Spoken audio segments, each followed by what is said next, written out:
Ou então talvez ele tenha me convidado para testar como é que está o coração. Irmãos, é uma alegria grande para mim estar com vocês nesse tempo de comemoração dos 69 anos, é isso mesmo? 69 anos de origem da Igreja Presbiteriana de Vila Maria. E é uma alegria porque, de fato, Deus tem me dado o privilégio de ter vínculos, não é, muito importantes e estreitos com pastores de vocês, reverendo Cláudio, reverendo Dario, reverendo Alceu, Eliseu foi meu aluno também lá no seminário. Então Deus tem me dado o privilégio de poder, de alguma forma, ser abençoado através das mãos de vocês, mesmo que nós não ainda nos conhecêssemos pessoalmente, não tivéssemos tido o privilégio de cultuarmos ao Senhor conjuntamente. Então, para mim é uma grande alegria poder participar dessas comemorações do aniversário desta igreja, e oro ao Senhor para que Deus queira usar esse nosso tempo de interação aqui nesta noite, a fim de que o nome dele seja glorificado e vocês de alguma forma sejam abençoados pela pregação da palavra do Senhor. Vamos abrir as nossas Bíblias na carta do apóstolo Paulo aos Efésios, carta que o apóstolo Paulo escreveu aos Efésios no capítulo 4. Carta de Paulo aos Efésios, capítulo 4. E eu vou ler com os irmãos os versos 7 a 16. Efésios 4, versos 7 a 16.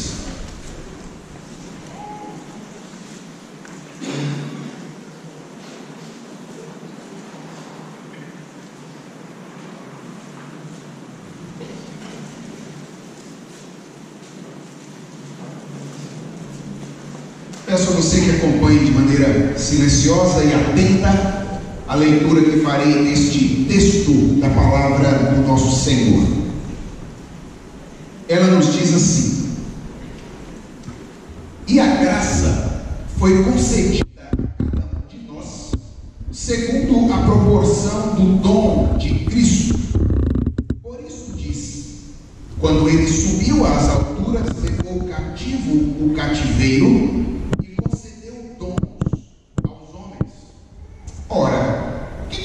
subiu, senão que também havia descido até as regiões inferiores da terra. Aquele que desceu é também o mesmo que subiu acima de todos os céus para encher todas as coisas. E ele mesmo concedeu uns para apóstolos, outros para profetas, outros para evangelistas e outros para pastores e mestres, com vistas ao aperfeiçoamento dos santos, para o desempenho do seu serviço, para a edificação do corpo de Cristo, até que todos cheguemos à unidade da fé e do pleno conhecimento do Filho de Deus, à perfeita varonilidade, à medida da estatura da plenitude de Cristo, para que não mais sejamos como meninos, agitados de um lado para outro e levados ao redor por todo o vento de doutrina, pela artimanha dos homens, pela astúcia com que induzem ao erro, mas seguindo a verdade em amor, cresçamos em tudo naquele que é a cabeça, Cristo, de quem todo o corpo bem ajustado e consolidado pelo auxílio de toda junta, segundo a justa cooperação de cada parte, efetua o seu próprio aumento para a edificação de si mesmo em amor. Vamos falar com o Senhor mais uma vez. Santo Deus, o texto que nós lemos é o texto da Tua Palavra. Nós, Senhor, que estamos reunidos diante dela, somos o Teu povo. E portanto nós estamos nas Tuas mãos nesta noite. Nós dependemos de Ti em todos os momentos da nossa existência. Não há um momento sequer, Senhor, na nossa vida em que nós não sejamos dependentes de Ti. E neste momento em que nós nos aproximamos da Tua palavra a fim de compreendê-la, nós carecemos muito do Senhor. A nossa necessidade de Ti fica evidente de uma maneira especial. E por isso nós queremos encarecidamente nos achegarmos diante do trono do Senhor, antes deste momento de interação entre aquele que fala e aqueles que ouvem, para clamar-te: Senhor, fala conosco, ensina o nosso coração nessa noite. Dá que enquanto a voz do teu servo é ouvida neste lugar, a tua voz, a tua bendita voz, seja ouvida por trás da voz trôpega do servo que fala. Dá, portanto, ó Deus, que nesta noite, neste recinto e no nosso coração, seja Deus verdadeiro e todo homem mentiroso. É a oração que nós te fazemos em nome de Jesus. Amém. Irmãos, vocês são uma igreja que estão, num certo sentido, na contramão do evangelicalismo brasileiro contemporâneo. Talvez vocês estejam se perguntando: por quê? Por que nós somos uma igreja que está na contramão do evangelicalismo brasileiro contemporâneo? Porque algumas pesquisas dizem que o grupo de cristãos evangélicos que mais cresce no Brasil atualmente é o grupo dos desigrejados, ou seja, um grupo de pessoas que afirma amar a Jesus Cristo, afirma ter um compromisso real com Jesus Cristo, mas que nega e rejeita qualquer tipo de comprometimento com a igreja. E vocês estão comemorando 69 anos da existência de uma igreja, de uma instituição. Vocês estão, num certo sentido, na contramão de um grande grupo do evangelicalismo brasileiro contemporâneo. Porque essas pesquisas mostram para nós que os evangélicos, ou alguns evangélicos de nossos dias, questionam a importância da igreja enquanto instituição. Há um grande grupo de pessoas no nosso país que defende a ideia de que não é apenas possível servir a Jesus Cristo fora da igreja, mas que na verdade seria mais desejável servir a Jesus Cristo fora da igreja. Na verdade, o que esse grupo diz é que a igreja mais atrapalha do que ajuda. E se você sair da igreja, então você vai descobrir que a sua vida espiritual poderia ser mais pujante, a sua vida espiritual poderia ser mais adequada, a sua vida espiritual poderia ser melhor sem as amarras dessa instituição que é a igreja ou a comunidade da fé. Quem é que está certo? Esse grupo de cristãos desigrejados que diz que a igreja não tem importância, ou a igreja presbiteriana de Vila Maria, que ao comemorar 69 anos de vida, faz uma festa de todo um mês para se alegrar diante de Deus pela existência de uma comunidade? Essa é a pergunta que eu gostaria de responder com vocês nessa noite, à luz da passagem que nós acabamos de ler. Irmãos, o texto que nós lemos é um trecho de uma carta que foi escrita por um homem chamado Paulo, o apóstolo, a uma igreja que ficava localizada na cidade de Éfeso. Daí, carta de Paulo aos Efésios, não é? Então Paulo escreveu essa carta a esta igreja.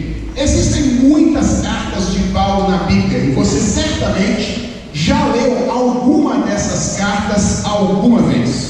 E se você for um leitor atento, você já percebeu que Paulo tem um jeitão especial de escrever. Ele tem um jeitão muito típico dele. Paulo geralmente constrói as suas cartas dividindo-as em duas grandes partes maiores. Uma primeira parte na na qual ele ensina algumas coisas à igreja, e uma segunda parte na qual ele aplica, de certa forma, este ensino à vida comunitária ou à vida prática da igreja. E a carta de Éfeso, ela é muito interessante para a gente perceber esse jeitão de Paulo, porque ela tem 6 capítulos e ela se divide exatamente no meio, ou seja, os 3 primeiros capítulos dessa carta são a primeira parte da carta de Paulo, essa parte mais doutrinária, e a segunda parte é essa parte um pouco mais aplicativa. Se você passar os olhos aí na sua Bíblia, no final do capítulo 3, vai ficar muito evidente, muito claro, que Paulo está encerrando uma sessão no final do capítulo 3, porque a última palavra do capítulo 3 da Epístola de Paulo aos Efésios é Amém. Ou seja, essa é a palavra com a qual nós costumamos encerrar alguma coisa. Paulo está fechando a primeira parte aqui. E aí depois vai começar o verso 1 do capítulo 4 dizendo: rogo-vos, pois. Ou seja, deixa eu fazer um pedido agora que eu já ensinei algumas coisas para vocês, deixa eu pedir para vocês viverem de maneira digna do evangelho a que vocês foram chamados. Então é preciso que nós entendamos rapidamente o que é que Paulo ensinou nos 3 primeiros capítulos, para a gente entender o que ele está fazendo agora no capítulo 4. Nós não temos tempo de ler a carta toda, ok? Então você chegando em casa, exercício para a semana, leia a carta de Paulo aos Efésios. E como são 6 capítulos, se você começar isso amanhã, no sábado você já terminou a leitura da Epístola de Paulo aos Efésios. Mas resumidamente, o que Paulo faz nesses 3 primeiros capítulos é nos ensinar que a obra redentora de Deus nos une a Ele e aos outros. Esse é o ensino dos 3 primeiros capítulos da carta aos Efésios. Ou seja, Deus está realizando uma obra redentora. E nessa obra de redenção que Jesus Cristo realiza, ou quando Ele realiza essa obra em nós, Ele nos une a Deus e Ele nos une uns aos outros. Esse é o ensino inicial desta carta. E agora no capítulo 4, Paulo vai dizer o que se espera de nós enquanto pessoas que foram redimidas por Cristo diante desse ensino.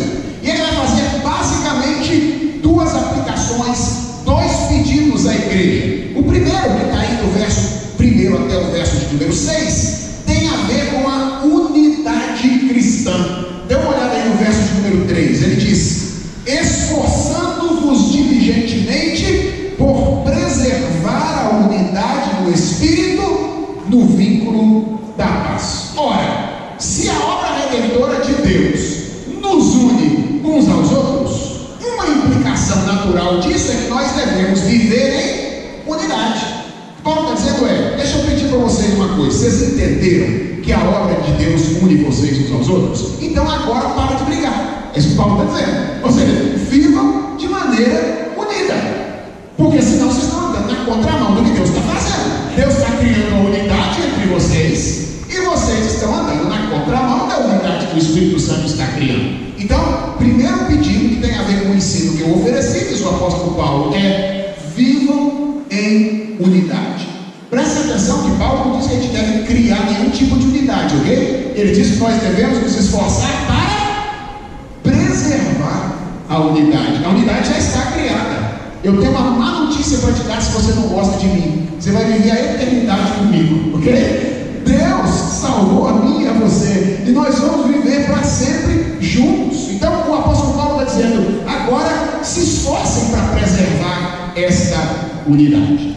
Mas se a obra redentora de Deus nos une também a Ele, e Ele é Senhor e nós somos servos, a segunda implicação disso é que nós devemos viver debaixo da obrigação e da alegria de servir ao Senhor. E a partir do verso de número 7 até o verso de número 16, que é a passagem que nós lemos, Paulo está trabalhando exatamente com essa dinâmica do serviço no meio do corpo de Cristo. Esse é o assunto de Paulo aqui. Paulo está querendo ensinar para nós que uma das implicações da obra redentora de Deus em nós é que nós devemos viver servindo ao Senhor. E uma das coisas que Paulo nos ensina no no meio desse grande ensino sobre a dinâmica do serviço, preste atenção, é que a vida eclesiástica não é um elemento acessório ao plano de Deus, mas é um elemento que faz parte essencial do projeto de Deus para nós. Esse é o ensino do apóstolo Paulo aqui.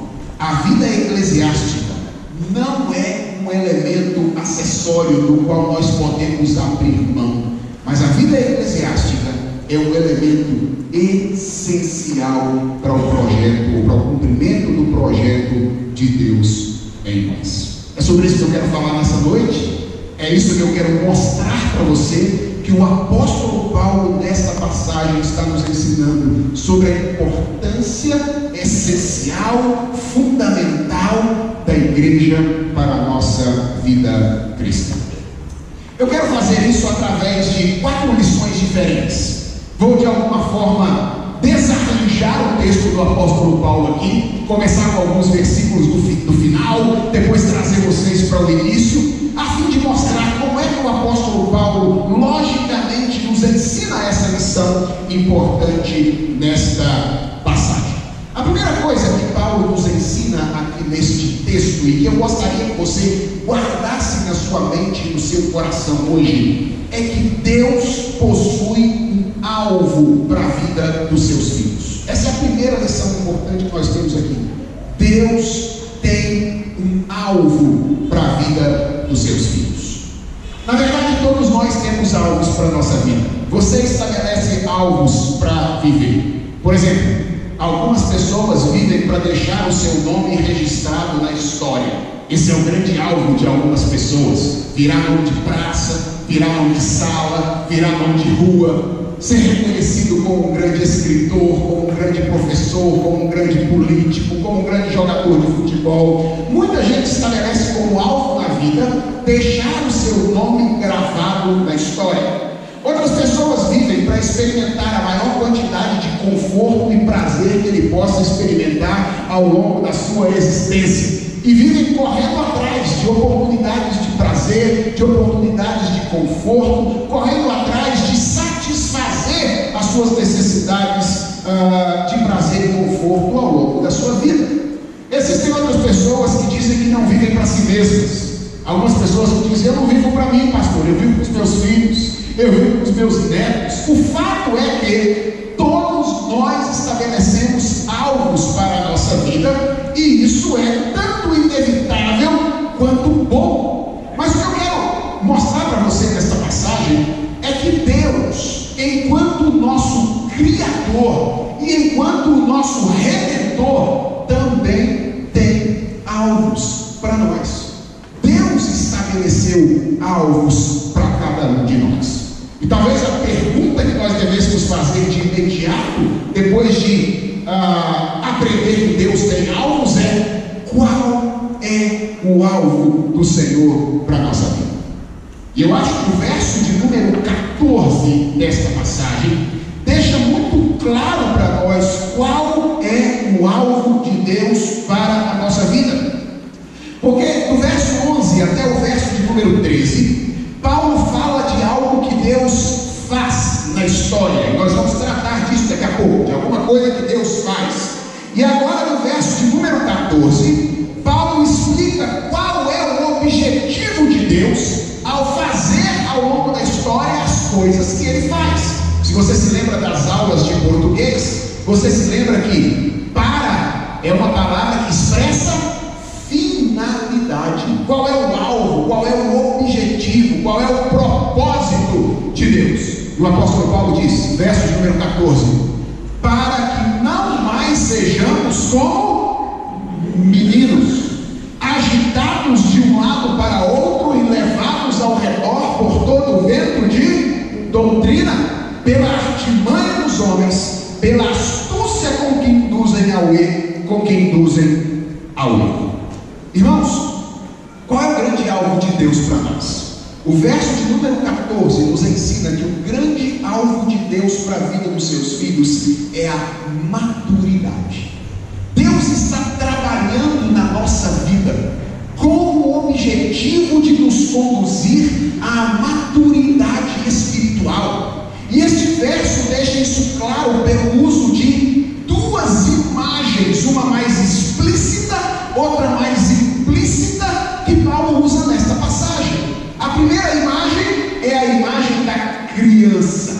Paulo diz: olha, Deus está fazendo alguma coisa com vocês, para que vocês não sejam mais como crianças, para que vocês não sejam mais como meninos.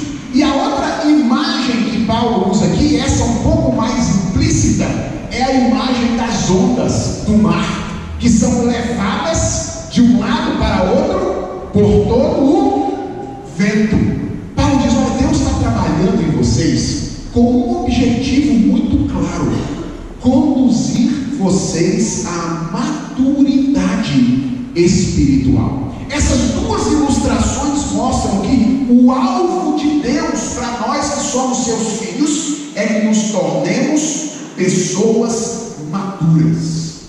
Isso significa, eu creio, basicamente duas coisas à luz dessas duas ilustrações. Primeiro, Deus quer que nós sejamos pessoas mais constantes. Acho que a imagem do menino diz respeito a isso. Crianças são muito inconstantes, não é verdade? No mesmo tempo que elas querem um negócio, elas já não querem outro negócio. E às vezes nós somos assim, espiritualmente. No mesmo tempo que a gente quer orar, a gente já não quer orar mais. No mesmo tempo que a gente quer ler a Bíblia, a gente não quer mais ler a Bíblia. A gente quer ir na igreja e não quer ler mais. A gente quer obedecer a Deus, já quer desobedecer. E Deus está dizendo, Paulo está dizendo aqui, que Deus está trabalhando em nós para nos tornar pessoas mais sóbrias, pessoas mais constantes na fé. E a segunda coisa, além da constância, é a perspicácia. Com isso tem a ver a capacidade de discernir entre a verdade e o erro. Não é assim com cristãos imaturos? Eles ficam pulando de igreja em igreja, sempre que uma novidade doutrinária surge e oferece para ele alguma coisa diferente.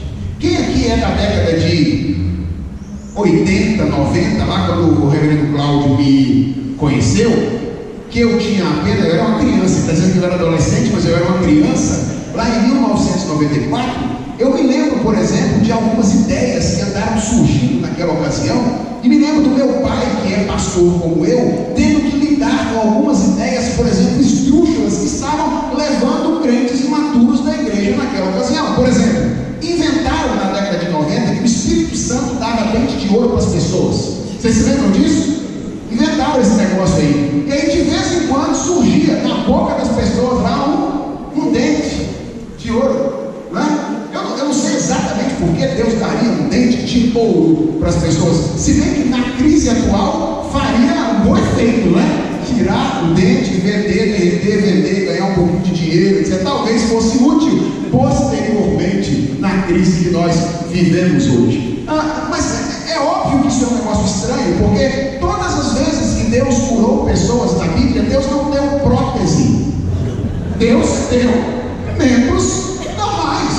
É óbvio que esse negócio é esquisito, mas um grupo grande de pessoas foi levado de igrejas mais sérias, igrejas mais tradicionais, por essa ideia de que dente de ouro estava surgindo na boca das pessoas. Crentes que são imaturos, gente que é imatura na fé, não tem essa perspicácia, esse discernimento para perceber onde está a verdade e onde está o erro. O alvo de Deus para nós é esse: é conduzir-nos à maturidade, fazer de nós pessoas que sejam cada vez mais constantes e cada vez mais perspicazes. Esse é o alvo de Deus para você. Já parou para pensar nisso? Quais são os seus alvos? O alvo de Deus é conduzir você à maturidade. E deixa eu dizer uma coisa, como seu amigo agora: você fará muito bem se você afinar os seus alvos com os alvos de Deus, porque Deus é Deus, e se Ele ama você, Ele não permitirá que os seus alvos deixem de ser cumpridos na sua vida, que os alvos de Deus deixem de ser cumpridos na sua vida. A diferença é que eles podem ser cumpridos com o seu consentimento, ou eles podem ser cumpridos sem o seu consentimento. E é melhor quando nós somos criaturas por opção, ao invés de sermos criaturas por obrigação. Dói menos quando nós somos criaturas divinas por opção, ao invés de sermos criaturas divinas por obrigação. Então, afine os seus alvos com os alvos de Deus. O que Deus está fazendo na sua vida é conduzir você à maturidade. Quando você entende isso, se descortina diante de você algumas passagens bíblicas que eventualmente você não compreende. Por exemplo, pastores às vezes são procurados por ovelhas que depois de ler Romanos capítulo 8, que lê Romanos 8 verso 28 e olham para a sua vida, vem dizer: pastor, esse negócio não está se cumprindo na minha vida não, porque o apóstolo Paulo diz que todas as coisas colaboram para o bem daqueles que amam a Deus. Mas olha para a minha vida, pastor, eu estou doente, eu estou meio sem dinheiro, agora meu marido acabou de ficar desempregado. Esse versículo não está se cumprindo na minha vida. Qual é o problema? O problema são exatamente os alvos. É que geralmente quem procura o pastor com essa afirmação está trabalhando com a ideia de que o alvo de Deus seria conduzi-lo ao conforto ou ao prazer. E como ele naquele momento não está experimentando muito conforto e prazer, ele diz: olha, Deus não está cumprindo essa promessa na minha vida. Mas esse não é o alvo de Deus. O alvo de Deus é nos conduzir à maturidade. Quando Paulo diz que todas as coisas colaboram para o bem daqueles que amam a Deus, o que ele está dizendo é que todas as coisas contribuem para que a maturidade cristã seja formada em nós, mesmo quando é necessário Deus tirar de nós o nosso conforto, tirar de nós o nosso prazer, para que isso aconteça conosco. Então esse é o alvo de Deus. Deus tem um alvo para a vida dos seus filhos. E qual é o alvo? Que nós nos tornemos pessoas maduras. A segunda coisa que eu gostaria que você guardasse na mente e no coração é que Deus não tem apenas alvos para os seus filhos. Deus tem os meios para que os seus alvos sejam alcançados. Deus não tem apenas os fins, os objetivos, mas Deus tem um caminho que Ele deseja que nós trilhemos para que nós cheguemos lá. Deixa eu usar uma linguagem de administração para tentar explicar um pouco o que eu estou querendo dizer. Os administradores às vezes falam em alvos primários e alvos secundários, ou alvos maiores e alvos menores, numa relação na qual um é condição para que o outro seja alcançado. Ou seja, o alvo primário é o alvo maior, mas eu tenho alguns alvos secundários que precisam ser alcançados para que o alvo primário seja alcançado também. Deixa eu tentar dar um exemplo que eu acho que isso clareia.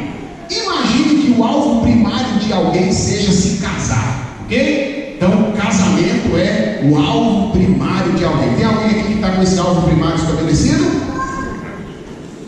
Opa, tem alguns ali que já levantaram a mão, ok? Então, tem gente aí com esse alvo primário. Qual é o primeiro alvo secundário que precisa ser alcançado para que esse alvo primário possa ser alcançado? Noiva. Qual é o primeiro? Já noiva. Qual? Fala alto. Ele tem que arrumar alguém que quer casar com ele. Não é verdade? Se ele não conseguir alguém que quer casar com ele, ele não pode cumprir esse alvo. Por quê? Porque ter alguém que deseja se casar com o indivíduo é condição para que ele cumpra esse alvo. Mas esse não é o único, não é? Existem outros alvos. Por exemplo, ele precisa conseguir autonomia econômica, autonomia financeira. Se ele é um cristão, ele deve pensar na concordância dos seus familiares, na concordância das famílias e dos seus pais. Todas essas coisas são alvos secundários que precisam ser alcançados para que o alvo primário possa ser alcançado também. Imagine que alguém queira estudar no exterior. Esse é o alvo primário de alguém, estudar no exterior, ok? Qual é o alvo secundário? O primeiro alvo secundário que ele precisa alcançar? Língua. Como? Depende, se for em Portugal não precisa, né?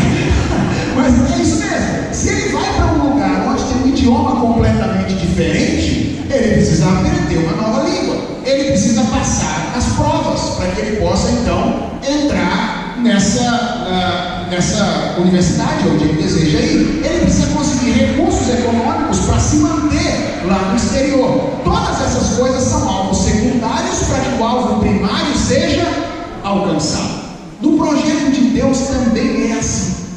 Deus tem um alvo primário, que é a nossa maturidade, mas Deus tem os alvos secundários, o caminho, as estações que Ele deseja que nós percorramos para que esse alvo seja alcançado na nossa vida. E o verso de número 13 tem a ver exatamente com essas estações. O apóstolo Paulo diz aí: até que todos cheguemos à unidade da fé e do pleno conhecimento do Filho de Deus, à perfeita varonilidade, à medida da estatura da plenitude de Cristo.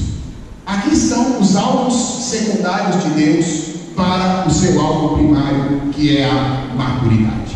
Irmãos, existem muitas pessoas que não entendem isso.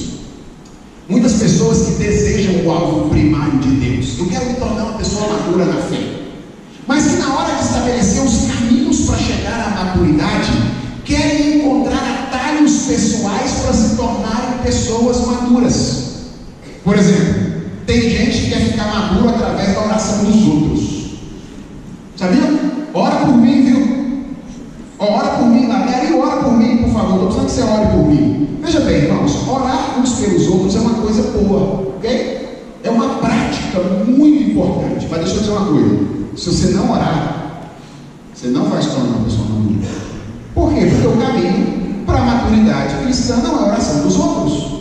Ela inclui a nossa própria vida de oração. Outras pessoas querem se tornar maduros por meio de apego a alguns amuletos.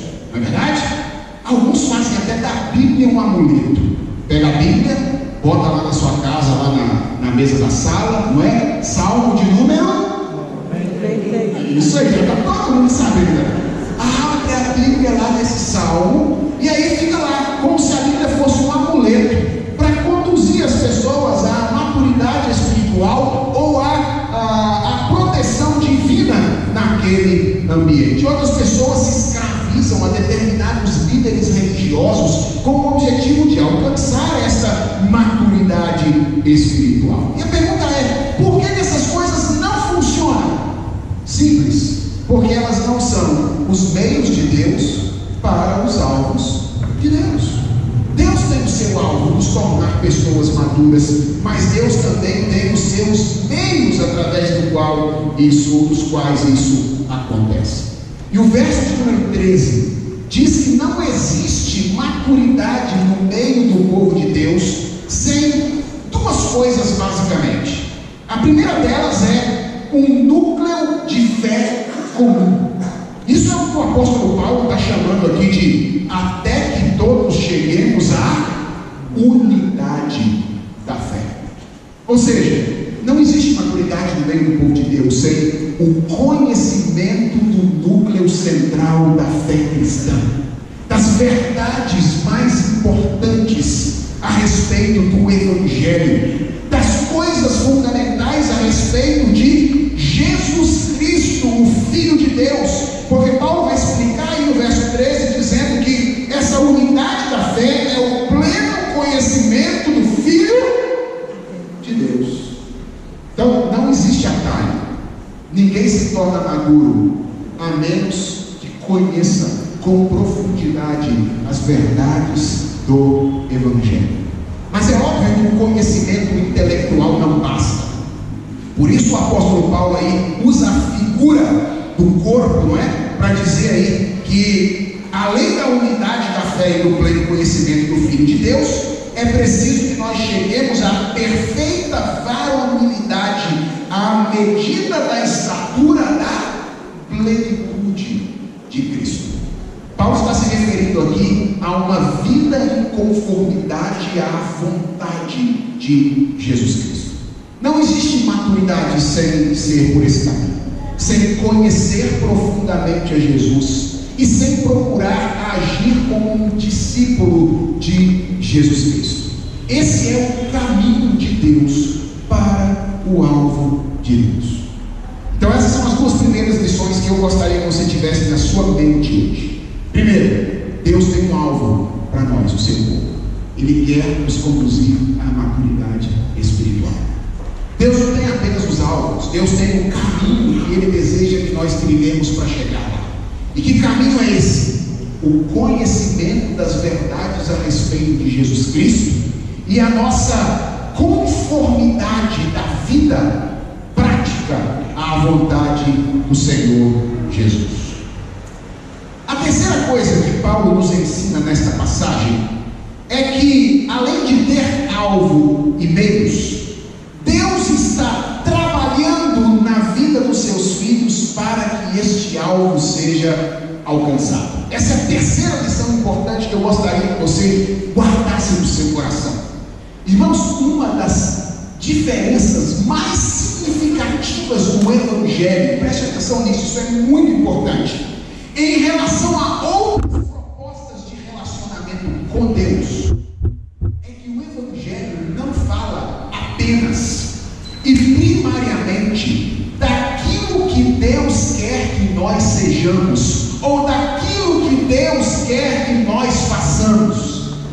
O Evangelho fala primeiramente e sobretudo daquilo que Deus faz para que nós possamos ser aquilo que Ele deseja que nós sejamos e para que nós façamos aquilo que Ele deseja que nós façamos.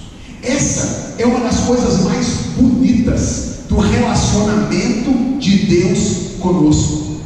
Ele não apenas tem um alvo, Ele não apenas tem um caminho que Ele quer que nós percorramos, mas Ele não é um Deus que diz assim: está lá o alvo, está lá o caminho, pode ir sozinho. Não, Deus é um Deus que nos pega pela mão e nos conduz pelo caminho em direção à maturidade. Deus é alguém que nos leva ao lugar onde Ele deseja que nós cheguemos, trilhando o caminho que Ele deseja que nós trilhemos. E o texto que nós lemos começa falando exatamente de uma série de ações de Deus, daquilo que Deus faz para que o alvo dele na nossa vida possa ser alcançado. Por exemplo, o verso de número 7 fala de uma graça que nos foi concedida. Deus nos concedeu uma graça. O verso de número 8 fala de um cativeiro do qual nós fomos libertos. Imagine que Deus olhasse para nós, pessoas presas no cativeiro, pessoas ausentes, carentes da graça de Deus, olhasse para nós e dissesse: está lá o meu alvo, está aqui o meu caminho, pode andar. Nenhum de nós sairia do lugar. Mas Deus não é um Deus apenas que aponta o caminho. Deus é alguém que nos conduz pelo caminho. Por isso Ele nos agracia, diz o apóstolo Paulo. Por isso Ele nos liberta do cativeiro.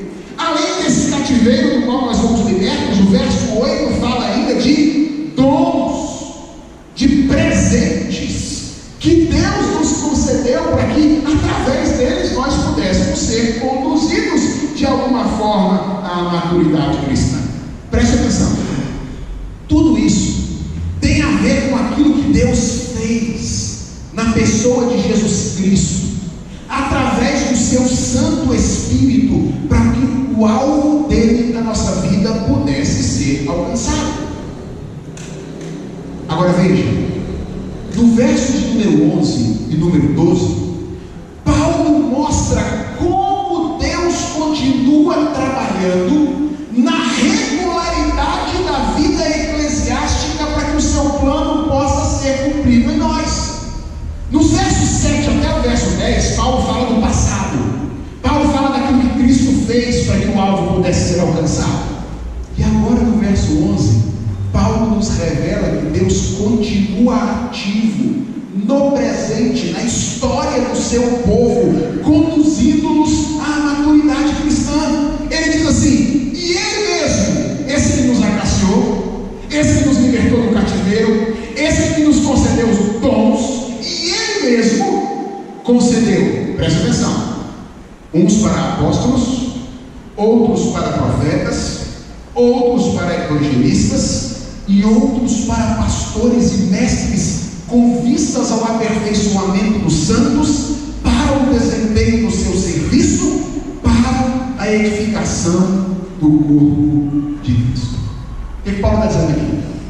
Paulo está dizendo dizendo que além de libertar as pessoas do cativeiro e agraciá-las com dons espirituais, Paulo, quando uniu todas as pessoas no corpo, que é a igreja, Paulo diz que Deus concedeu a esse corpo, a igreja, um grupo especial de dons, que é composto pelos dons da palavra, cujo exercício se distingue aqui em 4 diferentes ministérios. Paulo diz: Deus deu para a igreja um grupo de apóstolos. Paulo está falando de quem? São desses apóstolos que se levantam aí dia após dia, de vez em quando, e falam: agora eu sou apóstolo aqui nessa igreja. Não, Paulo está falando dos 12 e dele, o nascido fora de tempo, que foram os responsáveis por registrar as verdades a respeito de Jesus Cristo. Preste atenção: Deus tem um alvo, maturidade. Deus tem um caminho. Qual é o caminho? O conhecimento das verdades sobre o Filho de Deus. E Deus levantou um grupo na história da igreja para fazer o quê? Escrever as verdades a respeito de Jesus Cristo, registrar de maneira inerrante, de maneira inequívoca, a revelação de Deus às pessoas. Deus deu à igreja apóstolos, mas não foram só apóstolos. Deus deu à igreja profetas. Quem são profetas? Pessoas que predizem o futuro, é isso? Não necessariamente. Pessoas que anunciam a palavra de Deus, pessoas que dizem: assim diz o Senhor. Pessoas que proclamam a palavra de Deus. Os apóstolos são o fundamento, eles escreveram esta palavra. Os profetas proclamam a palavra que foi escrita pelos apóstolos. Deus deu também evangelistas, gente que tem facilidade de comunicar esta palavra a pessoas que não são crentes. Você conhece gente assim? Gente que, se você sentar, se um ímpio sentar do lado dela no ônibus, ele vai ouvir o evangelho de alguma maneira. Se o ímpio perguntar para ele assim: quantas horas são? Ele vai falar: 10 minutos, você crê em Senhor Jesus, senão você vai para o inferno. Mas tem gente que é assim. Tem gente que é assim, gente que foi talhada por Deus para isso, para que essa palavra que foi registrada pelos apóstolos, proclamada pelos profetas, pudesse alcançar pessoas que não conhecem a Jesus Cristo na atualidade. E Paulo diz ainda mais, que Deus deu à igreja pastores e mestres. Tem uma briga danada entre os teólogos aqui para saber se Paulo está falando de uma pessoa só, para saber se Paulo está falando da mesma pessoa. Eu não vou resolver o problema hoje, tá bom? Não vou, porque eu creio que o sentido que Paulo quer transmitir é pessoas que encaminham outras a esta verdade que é evangelizada pelos evangelistas, proclamada pelos profetas e foi escrita pelos apóstolos. Percebe o que Paulo está dizendo aqui? O que Paulo está dizendo é que Deus não apenas tem um alvo com seus filhos, Deus não apenas tem um caminho para que os seus filhos alcancem esse alvo. Deus está trabalhando na história, na regularidade da vida eclesiástica, na vida da sua igreja, para que esse alvo seja alcançado. E uma das ações magníficas de Deus ao longo da história tem a ver com a preservação da sua revelação, para que nós pudéssemos hoje conhecer a verdade acerca de Jesus Cristo, moldar a nossa vida de acordo com essa verdade, para que nós pudéssemos nos tornar pessoas mais maduras. Em outras palavras, o que Paulo está dizendo é o seguinte: se a igreja não existisse, nenhum de nós poderíamos nos tornar maduros na humanidade. É através da igreja que Deus conduz as pessoas na maturidade, porque foi a igreja a escolhida por Jesus Cristo, com todos os seus problemas, com todos os seus defeitos, mas também com todas as suas virtudes, para ser o lugar onde a palavra de Deus perpassou a história, foi registrada, proclamada, evangelizada, ensinada, aplicada à vida das pessoas, para que o alvo de Deus pudesse ser alcançado na vida de cada um de nós. Você consegue entender o papel da igreja? É muito fácil, depois de 2000 anos de história, depois de ter a igreja construído tudo que construiu ao longo da história pela graça de Deus, chegar no século XXI e dizer: igreja não tem importância. Fácil, né? Depois de conhecer a Bíblia através do ministério da igreja, depois de tomar nas mãos um livro que só nos chegou até hoje, porque Deus quis usar esta instituição. A igreja é fundamental, Paulo está dizendo, para que o alvo de Deus seja alcançado em nós. Ela não é um elemento acessório, ela é um elemento fundamental. Mas eu disse que eu tinha 4 verdades para compartilhar com vocês. A primeira é que Deus tem um alvo. Qual é o alvo de Deus? Maturidade espiritual. Deus tem um caminho para que nós cheguemos ao alvo. Qual é o caminho de Deus? O conhecimento de Jesus Cristo e o discipulado cristão. Em terceiro lugar, Deus está trabalhando na história e na vida da sua igreja para que o seu alvo seja alcançado. Mas há uma quarta e última lição com a qual eu vou encerrar minha reflexão nesta ocasião. É que não é apenas Deus que trabalha para que o seu alvo seja alcançado. Deus deseja que cada um de nós trabalhe para que o seu alvo seja alcançado em nós. Deus trabalha, mas Deus também deseja que cada um de nós trabalhemos para que o seu alvo seja alcançado em nós. Veja como é que termina esta passagem do apóstolo Paulo, lá nos versos 15 e 16. Ele diz assim: mas, seguindo a verdade em amor, cresçamos em tudo naquele que é a cabeça, Cristo, de quem todo o corpo, bem ajustado e consolidado pelo auxílio de toda a junta, segundo a justa cooperação de cada parte, efetua o seu próprio aumento para a edificação de si mesmo em irmãos, se de um lado, quando trata daquilo que devemos vir a ser e fazer, o Evangelho enfatiza as ações de Deus em nosso favor, eu preciso dizer a vocês que o Evangelho não ignora a nossa responsabilidade, o papel fundamental das nossas ações. Eu sei que você deve estar olhando para mim assim, falando aí, pastor Cláudio, eu sou pastor que não é muito calvinista, não. Eu entraria e convidou esse pastor não é muito calvinista, não, porque nós estamos aprendendo que é Deus que faz tudo o tempo inteiro. É verdade, Deus faz tudo o tempo inteiro. É Deus quem efetua em nós o querer e o realizar. Mas isso não significa que nós não tenhamos nada a fazer debaixo da capacitação que Deus nos oferece. Se é verdade que quando nós estávamos presos no cativeiro, nós não podíamos fazer nada, estávamos mortos nos nossos delitos e pecados, uma vez que nós recebemos vida, fomos libertos do cativeiro, agora nós já temos alguma coisa a fazer. Nós já somos pessoas vivas pelo Espírito de Deus. E deixa eu mostrar para você que isso é muito claro na linguagem que o apóstolo Paulo usa nesses 2 versículos. Preste atenção. O verso 15 tem um imperativo. Não tem um imperativo? Qual é o imperativo do verso 15? Cresçamos. Essa é uma ordem que o apóstolo Paulo está dando a quem? A nós. Se existe um imperativo, tem alguma coisa que nós devemos fazer. Olha para o verso 16. No verso 16, Paulo diz aí, usando a figura do corpo e depois a figura do edifício, que a igreja efetua o seu próprio aumento. Olha que coisa interessante.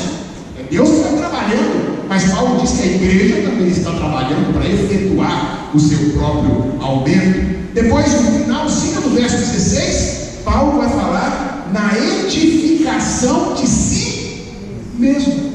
Olha, a igreja, produzindo no poder do Espírito Santo a sua própria edificação.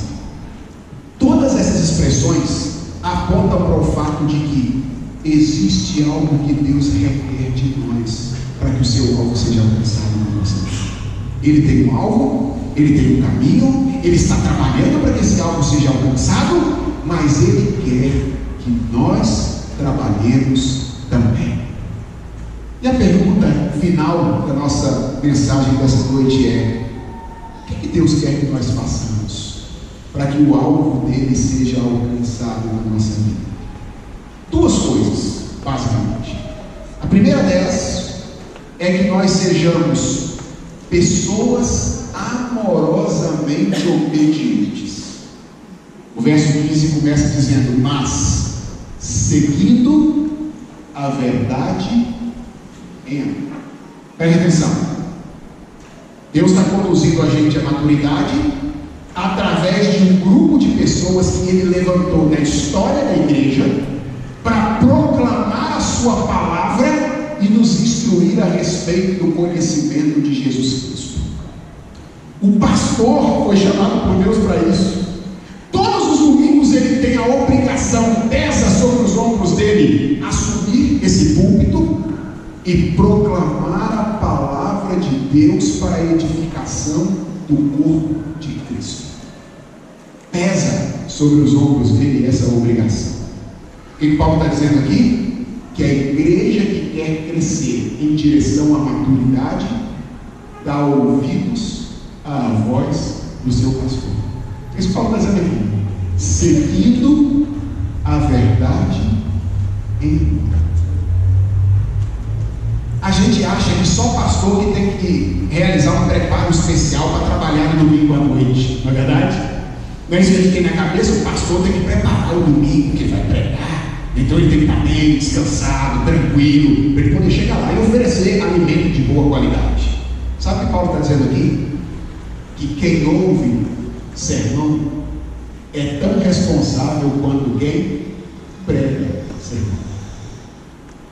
Ou seja, aqueles que Deus chamou para proclamar a palavra têm uma responsabilidade nessa interação que conduz as pessoas à maturidade. Ele precisa proclamar de maneira fiel, ele precisa entender bem o texto, aplicar bem o texto, organizar as suas ideias, para que as pessoas possam de alguma forma entender a verdade de Deus. Mas as pessoas que ouvem são tão responsáveis no processo quanto aqueles que falam. Responsáveis por ouvir bem, responsáveis por receber no coração como palavra de Deus, a palavra que é proferida pelos servos de Deus. Isso nem sempre é fácil, nem sempre é fácil. Às vezes, por exemplo, é comum a gente chegar depois do culto à noite assim, começar a conversar com o outro e falar assim: rapaz, hoje o culto não foi bom não.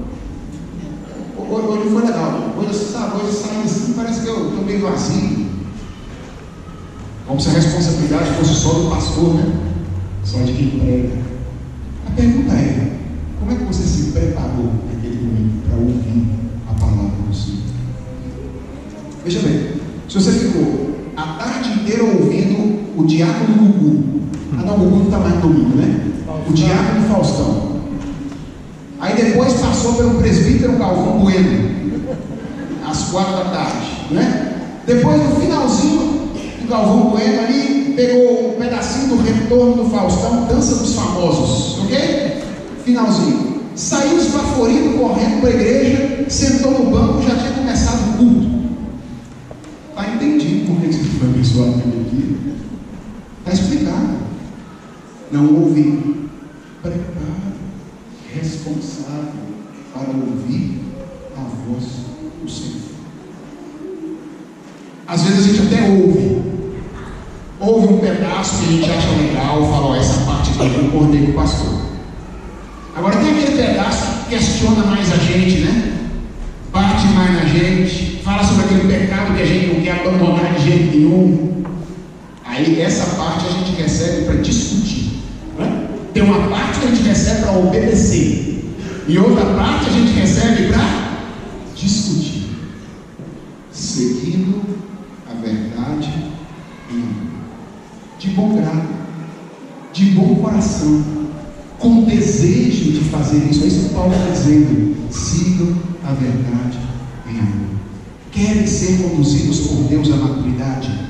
Ouçam na palavra dos mestres da igreja a voz do bom pastor Jesus Cristo, e a recebam não para discutir e debater com ela quando ela estiver de acordo com a palavra escrita pelos apóstolos, anunciada pelos profetas, evangelizada pelos evangelistas.